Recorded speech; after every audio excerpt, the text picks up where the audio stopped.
But in the conversation style that we just had about this, No. did you ever get the feeling like You were trying to change my mind? that I was trying to change your mind about anything? No. You Okay. were talking to me about how that process works between people. That's what I got. Yeah, great.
You need a small car so we can pull you. I know, I need a cart. A sled is what I need. That is one strong looking dog.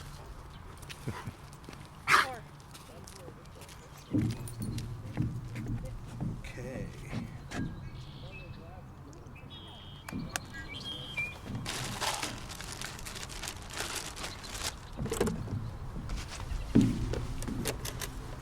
What's your name? Russ. Russ? Yeah, Are you SS? that's it. Great to meet you, Russ. What's yours? My name's David. David? How do you do? Excellent. I'm really digging this weather, especially after that windstorm that we had. Oh, yeah. Did you lose power?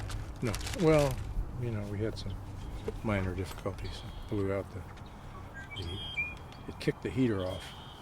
These heaters now have computer thermostats and stuff, and I think the difference there was a huge thunderstorm.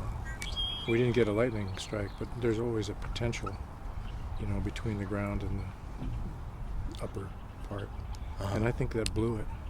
Oh, okay. Yeah. So we had to pay somebody $125 to come out and fix it. But that's the way it goes. Do you live here in the area? Yeah, over on Libby. Oh, on Libby? I'm on Libby. I'm over by... I don't know where that is. Okay. I'm at Libby, which is at the bottom of the dip where everyone runs off the road. Got ya. Okay. Yeah, I'm up closer to the Oh, yeah. over by. Way out there, yeah. Yeah. I like that area. I like your area too. It's great. It's good. So just to explain what I'm doing. Okay. It's called Street Epistemology, and it's a way to have a friendly, consensual conversation where we take a conclusion that you have that you're confident is true, and my job is from a neutral perspective to ask questions about how you arrived at that conclusion and what informs your confidence that your conclusion about it is accurate. Does that sound okay? Yeah. Great. Do you have a conclusion or a belief or something that you hold to be true?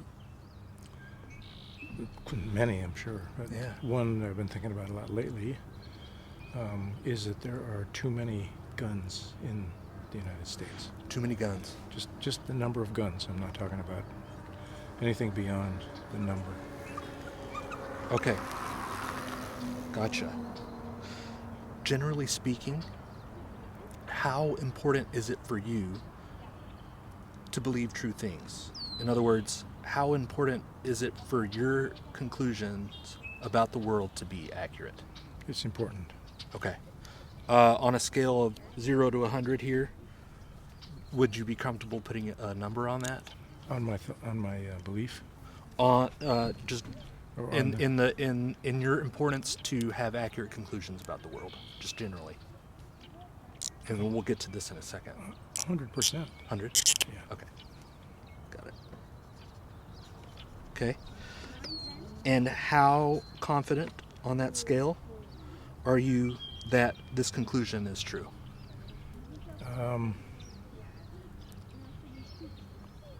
I have to say 100%. 100? Yeah. Okay. What does 100 mean to you?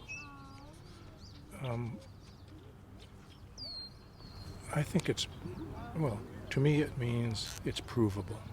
Provable? Yeah. Okay. And, with facts rather than theory. Okay. So facts are what's informing your conclusion about this. Mm-hmm. What's the main reason that's supporting this? The 100%. Are you able to give me the reason that, if you found out to be an insufficient reason, would lower your confidence the most?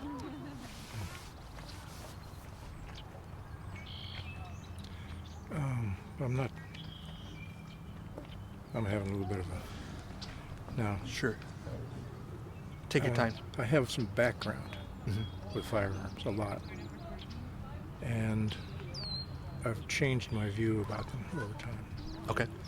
And the numbers that I've been seeing of suicides, homicides, not to mention woundings, are growing. And those are things that I know, from research and stuff. Okay. Now, what would it take to pull me down from 100% is your question? That's one of my questions. Okay. Right now, I'm just trying to get an idea of what your main reason is, and what I think I'm hearing is the data on suicides and homicides. That's the main reason that informs your confidence in this conclusion? Yes. Would that be accurate? Okay, got it. Yeah, let's go ahead and explore the question you raised. What criteria would you have to see for your confidence to lower from 100%?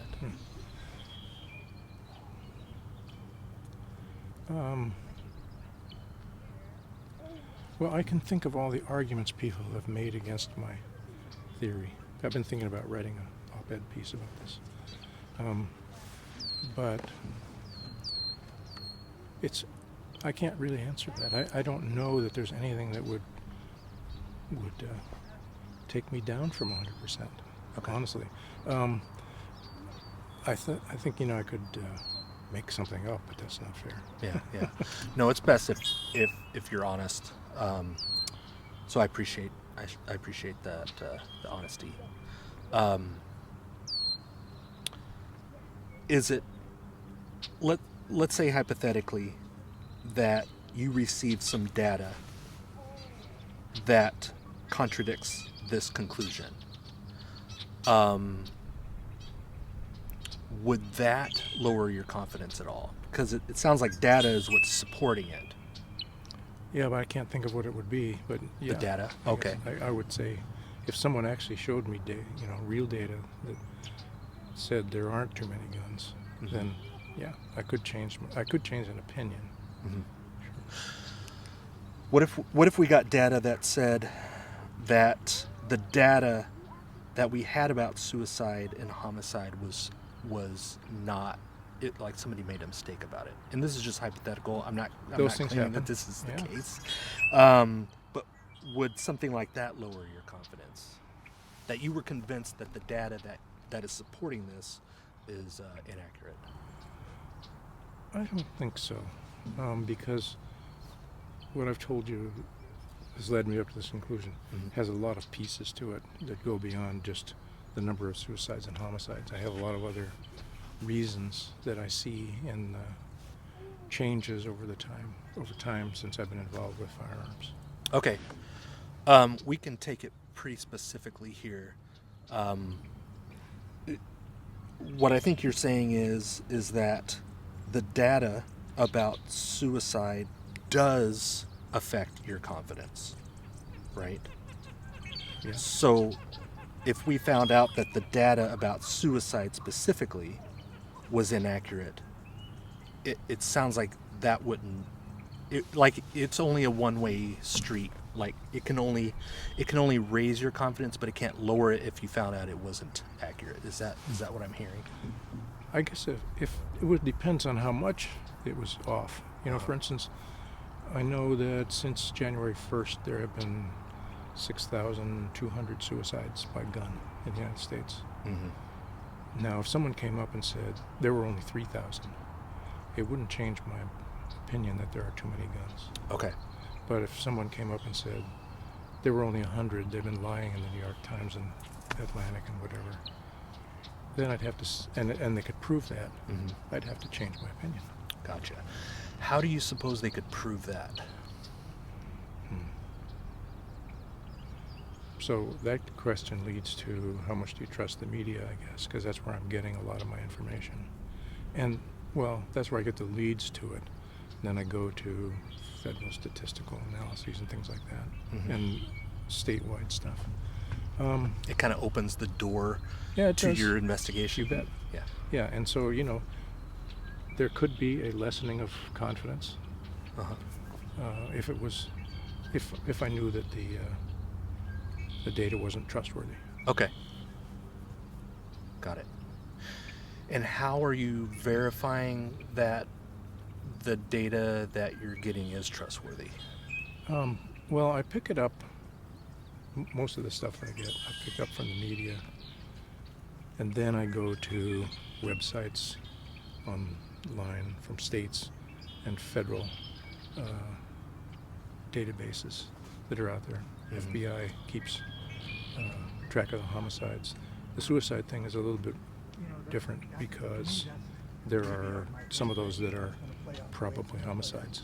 Mm-hmm. But nevertheless, majority of the 10,400 or so gun deaths since January 1st are suicides. And many of them by teenagers who have obtained the guns from parents, grandparents, including people who do school shootings, who are picking up these weapons. That's good. Yeah. Yeah. It's definitely a concerning situation for sure. And the attempts to do anything about it have been blocked hard by NRA and others. This state just passed three laws dealing with it. My opinion, and where I come to this business of too many guns, is that it's a fringe.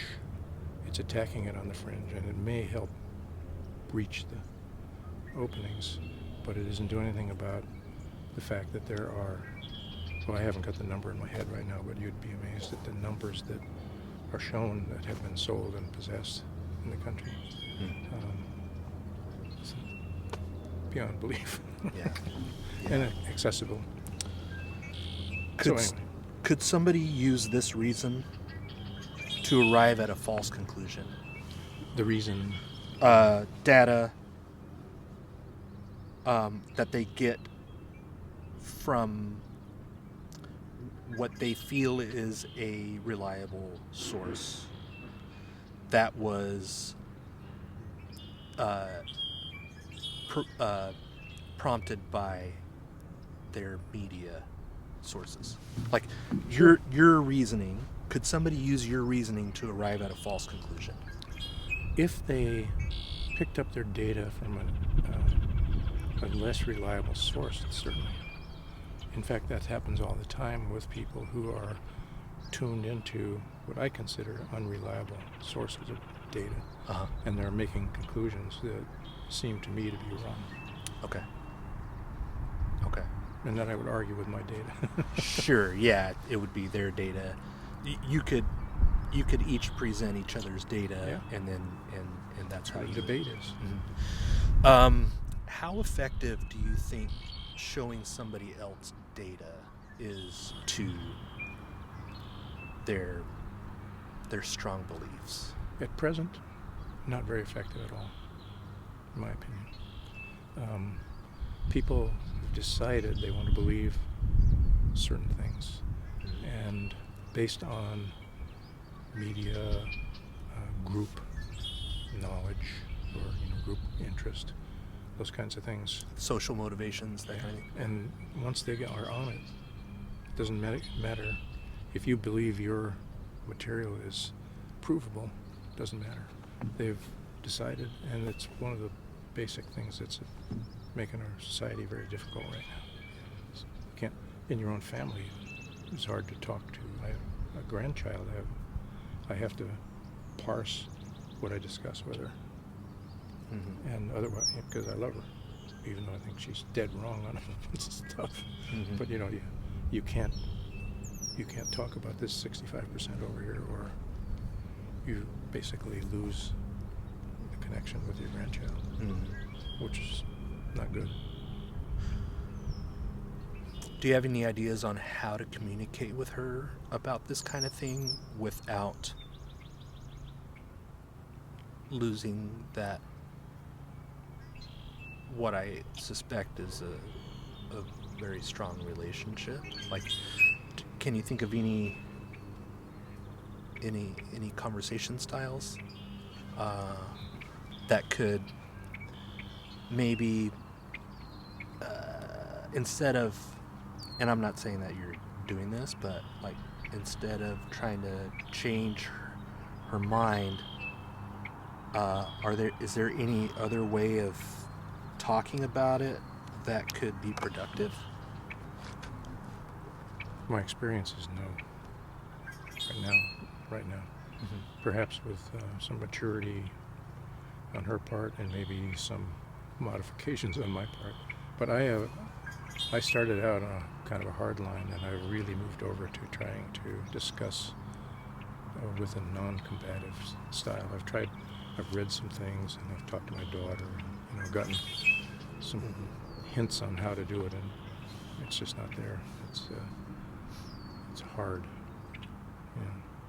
So one of the things I've had to do is just say, okay, well, that's the way it is, and we accept that, and if she needed help for something, she'd get it, but I'm not going to try to convince her, because it's kind of an agree to disagree type of, for me, approach. Yeah. Let's say, hypothetically, that I completely disagreed with you about this. In our conversation, did you ever get the feeling like I was trying to change your mind or give you data or facts against your position? Sure. It happens to me a lot. No, I mean like right now. But in the conversation style that we just had about this, no. Did you ever get the feeling like You were trying to change my mind? that I was trying to change your mind about anything? No. You were talking to me about how that process works between people. That's what I got. Yeah, great. Awesome. Do you have any questions for me? Who are you doing this for? My YouTube channel. I have a YouTube project called Sound Epistemology. Sound like the Puget Sound. Where I have conversations with people that it's a collaboration between us. It creates a space for us to investigate how you arrived at a conclusion and the sufficiency of what supports your confidence in the conclusion. Because like you, I've found that a more combative and more debate style conversation is not productive. I think that if more people were to slow down and think a little more deeply about how they came to conclusions, it's likely that they would cause less harm. Yeah. I think that's true. When I have a disagreement on political things or anything like that, I ask the other person, show me your data. Mm-hmm. Show me where did this come from? Yeah. And if they can,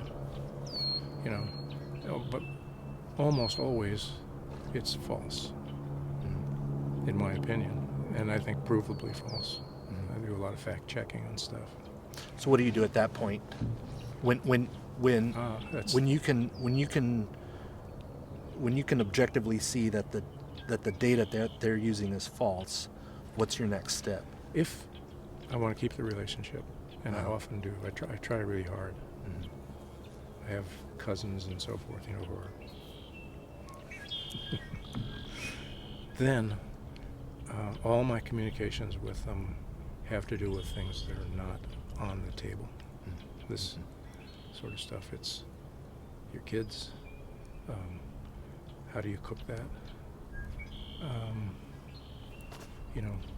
Where have you guys gone on vacation this year? So you avoid the subject altogether. Yeah, it's not productive. And I'm 83 now. I don't want to spend the rest of my life arguing over stuff unless I have a good reason to, like I do with this. Yeah. So. Cool. I really appreciate you stopping and chatting with me. Thanks. Any Do you other have a card with your deal on it? I don't have a card, but feel free to take one of those puzzle pieces. The idea is, if you see me again, we can have another chat, and you can earn another color and build out the set. And on that, it'll say Street Epistemology to kind of remind you. That's of the blog. That's the idea. That's the process that we went through. My YouTube channel is Sound Epistemology. Yeah, I don't have YouTube. I guess I should try to get it. Which of these would you like? Yellow. Yellow. A lot of Then I won't yellows lose today. Yeah, that's right. I'm easier to find. It's my age. Yeah. Thanks so much again. You're welcome. Thank you. Russ. Yep. It's really coming down.